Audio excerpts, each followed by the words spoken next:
안녕하세요. 복명중 학생 여러분. 저희들 지난 시간까지 이제 기계체조 5가지 활동 중에 두 번째 도전 영역에서 동작 도전이라 할 수 있는 기계체조에 대해서 우리가 배웠고, 오늘부터는 세 번째 단원인 경쟁 활동에서 네트형 경쟁 중에 배구 수업을 시작하도록 하겠습니다. 여러분들 배구 하면은 이제 지나가다가 TV에서 한 번쯤은 다 봤을 거예요. 근데 이제 그 규칙에 대해서 잘 아는 친구들도 있고 모르는 친구들도 있을 텐데, 전혀 모르는 친구들을 기준에 두고 수업을 진행하도록 하겠습니다. 그래서 네트형 경쟁 활동이 무엇인지 간단하게 설명하고 배구 수업으로 들어가 보도록 하겠습니다. 우선 이게 이제 교과서 화면인데 교과서 한번 보면서 해보겠습니다. 가장 기본적인 건 뭐냐, 선생님이 생활 스포츠로 농구, 축구를 자주 하는데 그런 것들은 상대 수비와 몸을 부딪히면서 하다 보니까는 몸싸움이 일어나고 감정 싸움이 나거나 아니면 부딪혀서 다칠 확률이 되게 많아요. 근데 이 네트형 스포츠의 장점은, 가장 큰 장점은 뭐냐면 몸싸움이 없죠. 그러다 보니까는 상대적으로 부상이나 감정적인 어떤 그런 소모가 덜한 스포츠로서 나이가 들어도 덜 다치고 할 수 있는 운동이긴 합니다. 물론 이 대표적인 배드민턴, 탁구, 테니스, 족구 이런 것도 부상이 있긴 하지만 상대적으로 그런 편입니다. 그래서 네트형 스포츠가 이렇게 있는데, 그 중에 배구에 대해서 오늘 우선은 이렇게 진행하겠습니다. 기본적인 배구가 설명을 하고, 그 이후에 선생님이 영상을 보면서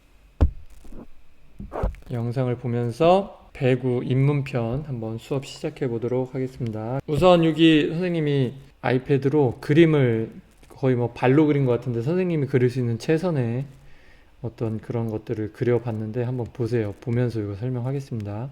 이게 지금 배구 네트죠. 이게 지금 코트고 약간 옆에서 본 겁니다. 배구 경기장인데, 처음에 경기가 이제 시작되면 어떻게 되느냐, 여기 이제 선수가 서브를 넣습니다. 이렇게 해서 빵 넣어서 이제 서브를 넣는데, 한번 봅시다. 이거 따라가면서 서브. 이제 책에는 서비스라고 나옵니다. 서비스. 그래서 딱 치면 날아가겠죠. 상대 코트로. 상대팀이 받죠. 그 받는 행위를 영어로 받다. 리시브죠. 예, 리시브 하게 됩니다. 그러면 리시브한 공이 어디로 가느냐? 언더토스 지금 그림을 선생님이 간단히 그렸는데, 공이 높이 오면 오버토스 할 수도 있습니다. 언더토스하고 오버토스는 나중에 설명을 해줄게요. 이렇게 리시브하면 네트 근처에 있는 우리 팀 세터한테 갑니다. 세팅이 뭐예요? 예, 차리는 거죠. 뭔가 준비하는 거. 공을 토스해서 우리 팀 공격수가 오버토스를 보통 합니다. 이것도 공이 낮게 리시브 되면은 언더토스로 토스하는 경우도 있는데, 예, 이렇게 토스해서 높이 띄워주면 이거를 이제 스파이크로 공격수가 빵 치게 되는 거죠. 그래서 성공하면 득점이 인정되는 것입니다. 그래서 여러분들 여기 보시면 알겠지만, 리시브, 그리고 토스, 그리고 스파이크에서 총 3번의 터치 안에 상대팀 진영으로 넘기면 이기는 건데요. 한 번이나 2번에 넘겨도 되고요. 근데 4번에 넘기면 오버타임으로 지게 됩니다. 근데 이게 스파이크를 했는데 수비하는 거를 디그라고 해요. 디그. 그럼 디그에서 이게 다시 어디로 가요? 여기 있는 세터한테. 그럼 여기 이쪽에서 했던 거하고 똑같이 이루어집니다. 토스에서 다시 스파이크에서 빵. 예, 그렇게 해서 쭉 날아가는 거죠. 다시 날아가서 여기서 다시 잡으면 디그. 못 잡으면 이쪽이 이기는데, 친 게 이 코트 바깥쪽으로 나갔다 그러면 아웃돼서 아웃 안 된 팀 볼이 이기는 겁니다. 그래서 기본적인 건 이거예요. 지금 여기에서 했던 서브 빵 날려요. 그래서 리시브를 딱 해요. 언더토스를 보통 합니다. 그래서 리시브 된 게 세터한테 가서 토스. 그러면 이거를 빵. 예, 그래서 이거를 성공하면 점수. 못하면은 디그. 수비하는 거예요. 수비하는 걸 디그라고 합니다. 스파이크 빵 친 걸. 리시브에 받은. 보통 이 디그하고 리시브는 언더토스를 많이 합니다. 그래서 이렇게 딱 오는. 예, 요것들을 여러분들이 보면 될 것 같고, 여기 한번 보겠습니다.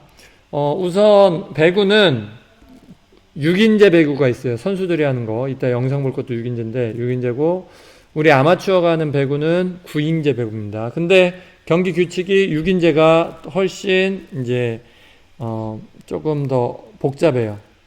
전이 후이 혹은 뭐 이렇게 로테이션 이런 개념이 있기 때문에 이거는 선생님이 차츰 이제 설명하도록 하고요. 5세트에서 3세트 먼저 이기면 되고 한 세트는 25점까지 내면 됩니다. 여기 보이죠? 25점. 예. 이렇게 하고 세트 스코어 2대 2일 때는 5세트로 가고요.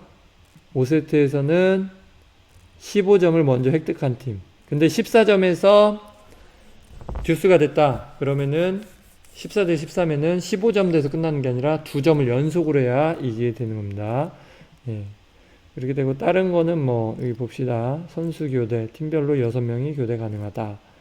리베로는 교대 횟수 상관없이 가능하다. 리베로는 수비 전담수로서 이제 서브랑 공격은 못하고 리시브만, 아까 보면은 여기 리시브만 할 수 있는 사람 혹은 토스도 뭐 가능은 합니다. 그래서 이렇게 수비 전담수를 리베로라고 하는데 이 리베로는 교체 횟수에 상관없습니다.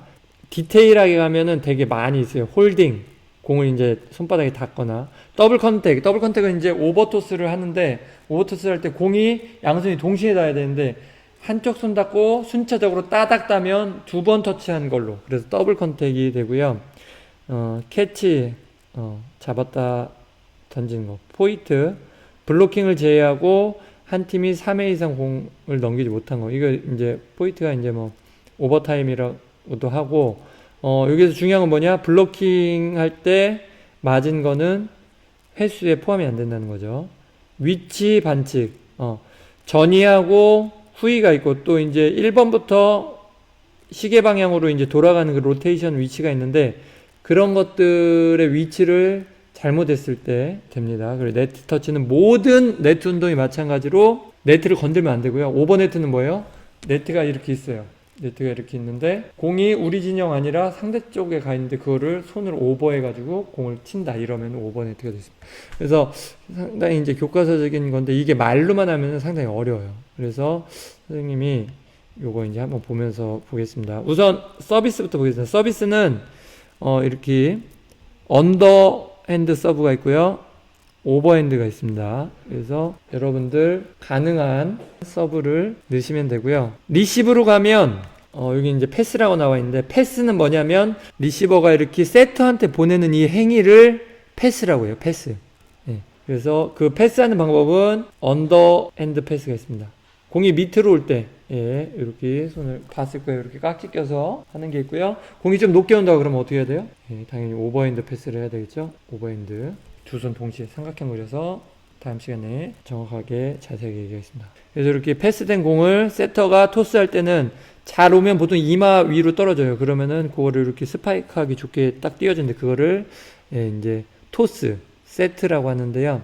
그렇게 하고 스파이크는 띄워준 공을 여기에서 이렇게 붕 날라와서 빵 때리는 행위입니다. 기본적으로 이렇게 진행됩니다. 서브 넣고 서비스, 패스, 리시브라고 하죠. 리시브하고 그 다음에 토스, 그렇게 하고 스파이크 되어 있습니다. 지나가면서 여러분들 배구 또 규칙이 쉬운 듯한데 또 어려운 것들이 있어요. 그런 것들 보면은 선생님한테 이야기해주면 선생님이 보고 이야기하겠습니다. 그래서 오늘은 요 정도까지만 하고 다음 시간에는 이제 포지션의 역할과 뭐 포메이션 이런 것들에 대해서 선생님이 얘기를 해줄 텐데, 우선은 오늘은 이제 영상을 보면서 영상 하나를 조금 준비를 했는데 요거 짧게 보면서 한번 이야기를 조금 나눠보도록 하겠습니다.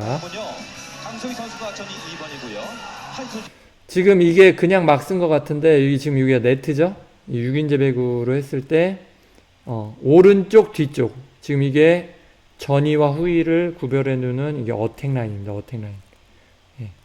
그래서 이거를 뭐 이해하기는 나중에 뭐 가야 될 텐데, 결국 후위에 있는 사람은 이 전위 어택 라인 앞에서 점프해서 공격을 할 수 없어요. 그래서 항상 이제 요 위치에 있는 오른쪽 뒤쪽에 있는 선수가 항상 서브를 넣는데요. 예를 들어서 안혜진 선수가 서브를 넣어서 졌어요. 그랬다가 다시 이겼죠.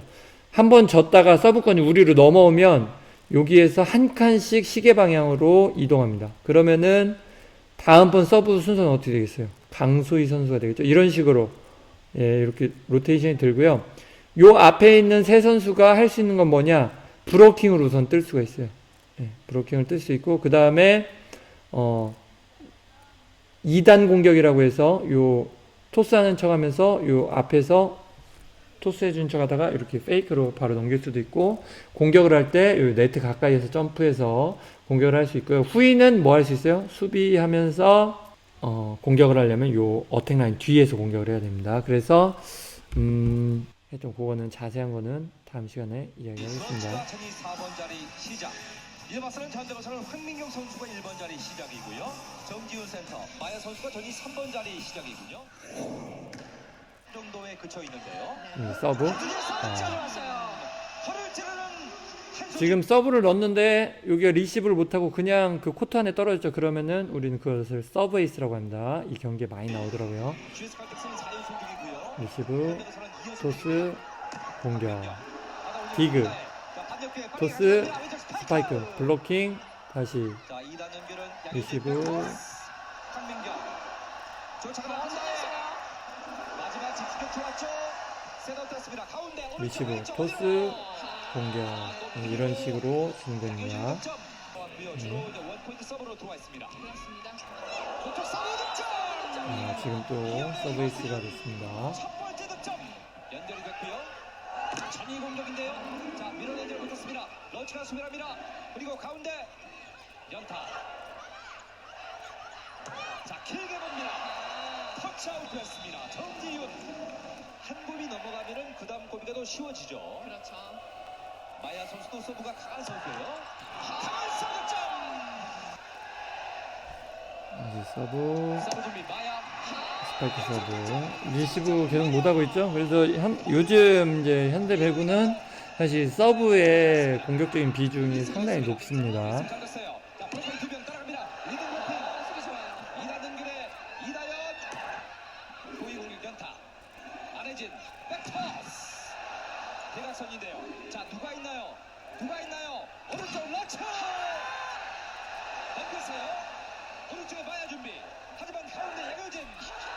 마지막 브로킹은 GS 칼텍스의 러치입니다.